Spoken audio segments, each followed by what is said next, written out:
Who was the best booker, not just for you, but for the company in general? You like their ideas and such?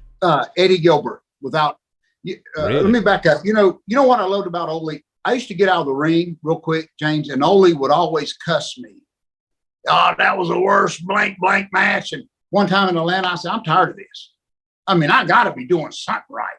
So I went up to Ole, if you can believe this, like a nutcase. And I said, Ole, I'm tired of this. Every time I get out of that ring, you cuss me out. Why? And he told me something, James, I never forgot. He said, oh, no, that ain't the problem. He said, the problem is when I quit cussing. I said, what? He said, that means I quit watching. And I thought, oh, and I never forgot that. Now, that was Ole's way, as weird as it was, to say that at least he was watching my matches. And I never said anything about that. But Eddie Gilbert, you know what I used to love about Eddie Gilbert, and I still remember it? There is no man alive that burned more bridges than Eddie Gilbert.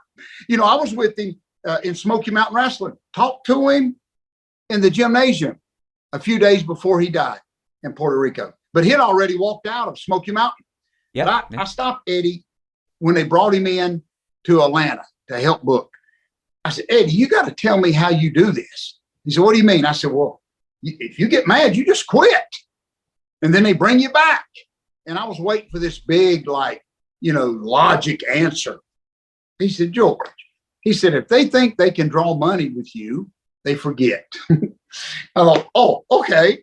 And that's like the greatest thing in the world, because you think back and he would walk out, but they would bring him right back because he always drew money. But what I loved about Eddie is he always took the underneath guys in consideration. Maybe we didn't win on television, but he gave us four other dates that week. Because see, they just didn't book TV. They helped book the towns too. So I'd get beat on television, but I had 5 more days, the 5 following days working second or third match. And see, what I miss most is that during that time with those bookers, I would look at a booking sheet and I would see, okay, my name against Denny Brown, first match.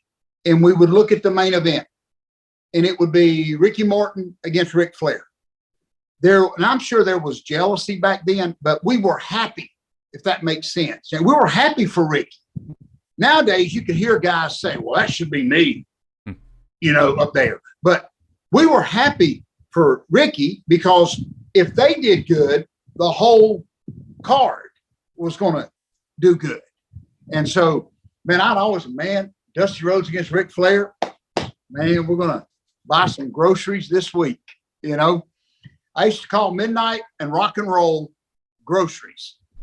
And they'd always say, why?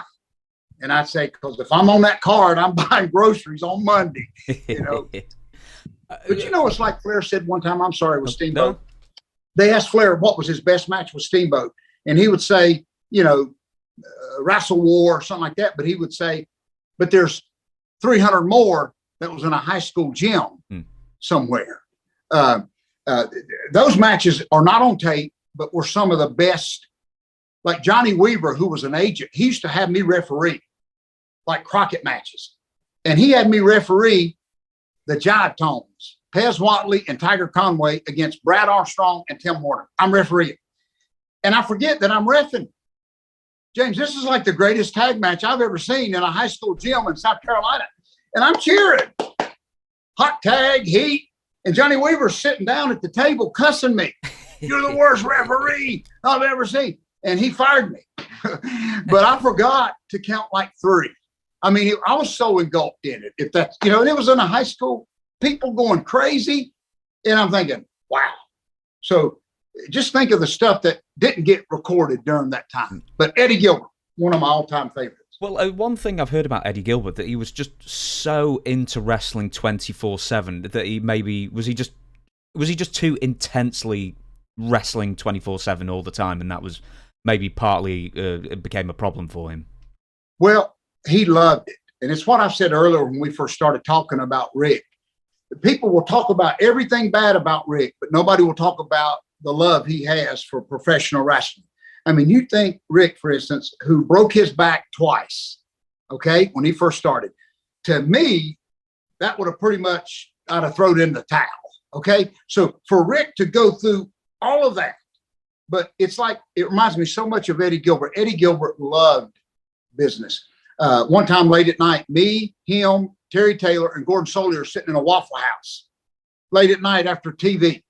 And we're just sitting there eating eggs. And I look over and Eddie Gilbert's scribbling finishes on a napkin at 3 a.m. at the Waffle House. And I'm thinking, wow. But it was just, nobody told him to do it. Nobody, but that was his mindset. And I think that was, part of his success. And but I never had a problem. You hear guys say, when do you turn it off? I mean, when do you go home with the kids, throw the gym bag in the hallway and don't pick it up? But I have always loved pro wrestling so much, James, that has never, I don't turn it off. I don't want to. If I've got it, even now after all these years, when I've got a day off, I'm thinking I got to be doing something. I got to go to the local carnival and set up a table and sell masks. I've got to, and my kid, what's funny now? I miss so many birthdays, James, so many proms, so many high school football games. My kids got used to it. So now as I'm older and they're grown, I try to stick around and the kids tell me to leave. Dad, I know it's my birthday, but what are you doing here? Okay. So I almost have to find a place to go just so it's normal because they're not used to that. So